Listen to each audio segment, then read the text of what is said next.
Before we jump into this episode, I want to invite you to join our community to help you become a better steward, scale to billions, and ultimately give more or all of it away. All I want you to do is to click the subscribe button right now. I love your support. It's incredible to see your comments, and we're just getting started. I can't wait to go on this journey with you.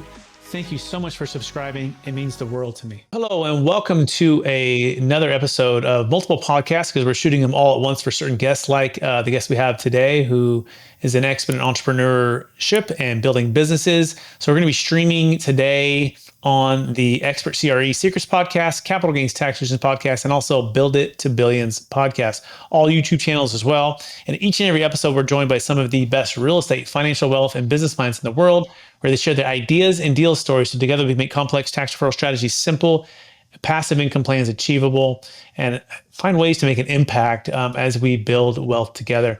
I'm excited about our next guest. He's out of the great state of South Dakota, and he's on a mission to help people build highly profitable online businesses and resources to help others to do the same. And he's been featured in Forbes, Entrepreneur Magazine, Inc., Barron's, Premier Business, and so many other places. He's written multiple books. And we're going to be diving into Matt's story today and finding ways to build wealth together. Please welcome to the show with me, Matt Paulson. Matt, how are you doing? Good. Thanks for having me on, Brett. By the way, you can learn more about Matt Paulson by going to mattpaulson.com. That's mattpaulson.com. It's Paulson.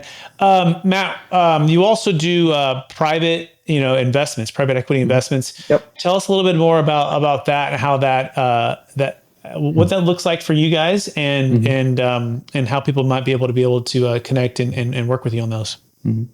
Yeah. So I run a venture capital fund that's kind of focused on the Great Plains region. So North Dakota, South Dakota, Minnesota, Iowa, Nebraska, Colorado, those kind of states.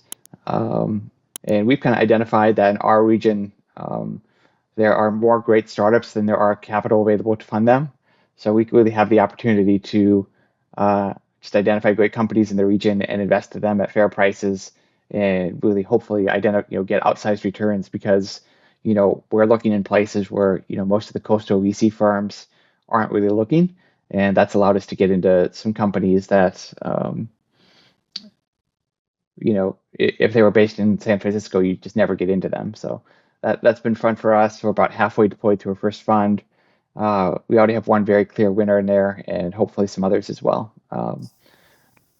So speaking of winners, Matt, right, and capital gains tax, I'm wondering, as an entrepreneur like yourself who's been very successful in building businesses, what would you say is your biggest frustration when it comes to capital gains tax, deferral, or just flexibility with plans once you exit? Yeah. So if you like this little short clip of the interview I just did, click over here to watch the full interview. And please don't forget to subscribe. Thanks so much, everybody.